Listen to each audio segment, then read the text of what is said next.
नमस्कार ममिता मो लक्ष्मी हांडीशाला चैनल को आपण बहुत बहुत स्वागत। पणस कटा बनइले तो बहुत बढ़िया लगे खाइया तो मुझे आज बनई पणस कटार गोटे तरकारी जोटा मटन तरकारी भी कम नथिला। बिना मटन रे तरकारी एते जबरदस्त टेस्ट थिला न बनइले विश्वास करिबनी। पूरा घर बास्ना रे महकी उठुथिला। ए तरकारी बास्ना एते बढ़िया थिला। आपण माने देखिकी जानी पारुथबे, मते किछि कहबाकू पड़िबनी, आपण देखिकी जानी पारुथबे केते सुंदर आ केते टेक्सचर कलर भी आपण जानी पारुथबे। गरम भात सहित खातु कि गरम रुटी सहित कि गरम पराठा कि नान सहित खातु सबुथिरे जमी जाइथिला ए पणस कटार तरकारी। आ बनेबा एते सहज जे मु ग्यारंटी दउची पणसर सीजन थिला जाई आपण सब बेले एमती बनेबा को इच्छा करिवे। तो आशा करूची आजिर ई रेसिपी आपण समस्त को पसंद आसीबो। तो वीडियोटा जमर स्किप न करिकी पूरा देखिबे। देखि साइला परे जदि भल लागुची प्लीज वीडियो को लाइक कर देबे, कमेंट कर दे, शेयर कर देबे। तो ये पणस तरकारी बनवाई ये देखो तो छोट साइज पणसटी ये देखी पाते मुझे काटिकी लुण पानी में पकईकी रखी नहीं। आ पणस को यही काटी बेसी भी बड़ करनी से आलू भी ये दीटा बड़ साइज आलू नहीं एमती चारि भाग काटी बड़ बड़ कर चोपा छड़े देती। तो तरकारी बनवाई प्रथम गैस रे कड़े बसैकी गरम हवा पानी बसई देती। एवं काटिकी नहीं पणस को सब धोईकी गरम पानी में देदेबा। सांगे ये आलू जो काटिकी नहीं देदेबा। पणसर कषापण पलैब टिके दर सीधा बोला भाई आमको ये पणस आलू दरकार। आ पणस को सब तरकारी कला एमती सीझेकी ने जहाँद्वारा कषा पानीटा पलैब।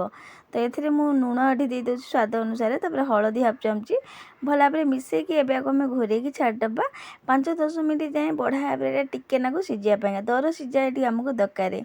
तो ये देखी पाते 5-10 मिनट पर काढ़ी देखा पणस ये बेसी नुह हाल्का सीझ जाइए। गोटे आलू भी हाल्का सीझ जाइए। आठू अधिका को सीझा दरकार नहीं आमको दर सीझा पणस दर सीझा आलू दरकार। तो ये आम सब जाक पणस आलू को ये काढ़ी आने टे ठंडा हाँक दबा। तो ये देखो मुझे सब जाक काढ़ी देती हाल्का टिके ठंडा है एवं आम पियाज दबा। आज पणस तरकारी ये पियाज टिके अधिका ने। तो ये मु बड़ साइज 4टा पियाज को यही चप करके नहीं। तो पियाज मात्रा टे अधिका देवे। गोटे रसुण पाखुड़ा पूरा नहीं खंडे अदा को ये छेचिकी नहीं आप बाटिकी भी नहीं पारती।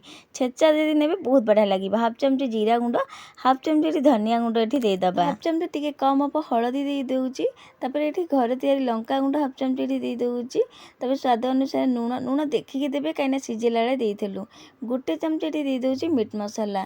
तो इस मीट मसला दे सारापर ये सब गोटा गरम मसला देदेबा। तो गोटा गरम मसला डालचीनी, लवंग, छोट बड़ गुजुराती नहीं, गोलमरीच, चक्री फूल, गोटे स्टार फूल नहीं, आउ तेजपत्र ये सब जिन गोटा गरम मसला दे सारापर ये दे दूची हाफ चमच गरम मसला, काश्मीर लंका गुंड हाफ चमच दे दूची राग दबनी बढ़िया कलर दब।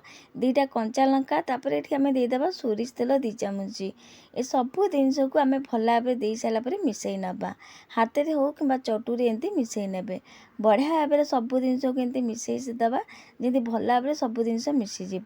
तो ये आप गोटे कथा मन रखिए आज पणस तरकारी आपड़ ये अधिका करके पियाज देते। तो ये देखो बढ़िया भाव मिसई सारापर अधिका मिसैया दरकार नहीं।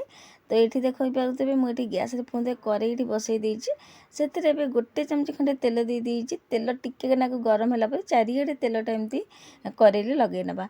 जो गोले आम रखी पणस मसला सब जाक देदेबा। सब जाक दे सारापर आपको भल भाव टिके मिसई नवा। एठी मु आउ किछिटा जिनस देवी जोटा मु देई नथली। आपण जेतेबेले सब जिनस मिसईबे सेतिके सब जिनस देदेबे। तो ये दबाक भूली जाइए टमाटरटा। तो टमाटरटा पुणी थे ये देदेवी। तो ये पानी बिल्कुल देवे नहीं कहीं ना पियाज अदा रसुण आम जो टमाटर दबा एथुरु पानी बाहर। तो ये आप पानी बिल्कुल देवे नहीं कहीं पणस आलू आमर 90% सीझी जाइए। आउ 90% जहाँ सीझार अच्छी सब ये सीझीज। तो टमाटर देके पूरा पूरी भल भाव मिसई सारापर घोरेकी पूरा दम दबा लो फ्लेम रे पूरा 25 मिनट पर आपन को काढ़ी देखी। मत ये 25 मिनट लगी हाँपाई तरकारीटा। आउ ये देखो फाइनाल आप देखी पाते केते सुंदर देखा जाउची। आपन जेतेबेले तरकारीटा को बसई थे दम देवे देखिए से एते धीरे धीरे बास्ना आसीबो पूरा घर महकिब। तो कंचा लंका जमारू स्किप करेंगे नहीं निश्चिंत देवे। तो ये देखिए बढ़िया भाव में हो गलानी तरकारी आमर। तो ये एथिरे मात्र अल्प पानी दउछि, पानी एठी दउछि काईना एटा पूरा सुकिला हो जाइछि, टिके जुकजुकिया टाइप रो करबा। तो पानी दे सारा पर कस्तूरी मेथी पत्र आ मो पाखे धनिया पत्र तो नथिला, पुदीना पत्र टिके एठी दे देइछि। देखिबे बहुत बढ़िया लागिबो, धनिया पत्र जगह जदि पुदीना पत्र देबे। तो ये देखंतु फाइनल आपण देखि पाउथेबे केते सुंदर देखा जाउछि। टिके नाको आउ किछि समय पय मिसै दबा, काईकि ना हमें पानी देइछु, कस्तूरी मेथी पत्र टिके देइछु, भला बे टिके आउ टिके मिसै नबा। तरकारी हमर एठी पूरा पूरी रेडी हो सारी, आपन देखिके जानि पाउथेबे। तो आपण माने विश्वास करिवे नहीं, ये तरकारी एते सुंदर बास्ना होछि, घर पूरा महकुथिला, बिना मटन रे भी बढ़िया बास्ना एथरु आसुथिला। आ एठी देखंतु केते बढ़िया भाव में पणस सिझी सारी, आ ता सहित आलू भी बहुत बढ़िया भाव में सिझी सारी। तरकारी हमर एठी बढ़िया भाव में हो सारी। आपण यदि चाहिबे आउ टिके सुखिला रखी पारंती, किंतु जुकजुकिया एमितिया रखिबे। तो एमितिया रखिले खाइबा को बहुत बढ़िया लागिबो। जदि आपण तरकारी टाइप रो माने झोल तरकारी, तले आपण आउ टिके एठी पानी भी देई पारंती, आउ टिके पानी आई एठी रखी पारंती।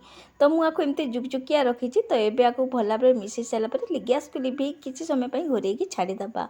आउ एठी देखंतु मु गोटे जगह को एबे काढी आनिछि तरकारी के। आउ एठी हम रेडी हो सारी, बिना कोनोसी मसला कषारे मटन तरकारी भी चिकेन तरकारी भी आउरी टेस्टी तरकारी हमर पणस कठार ए तरकारी। आपण देखि पारुथबे तरकारी रो लुक कलर रु आपण जानि पारुथबे। तापर आउ किछि पुदीना पत्र देई देई, तो मटन तरकारी भी आगे फिका पड़ी जिवो। आपण गोटिए थर पणस कठार तरकारी एमिति करिकि देखिबे, मु ग्यारंटी दउछि हाथ चाटिके समेते खाइबे। आउ सारा सीजन जो पंद अछि, आपण पणस कठा को एमिति करिकि खाइबा को इच्छा करिवे तरकारी।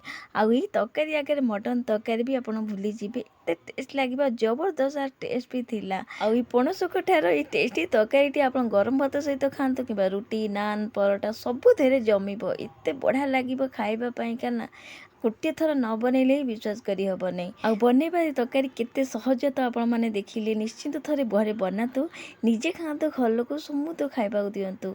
केमिति लागिला आपण मानकर अनुभव निश्चिंत शेयर करिवे। मु पुणी आ गोटे नुआ रेसिपी नै आसीबी। आज पईका रहउची, जय जगन्नाथ।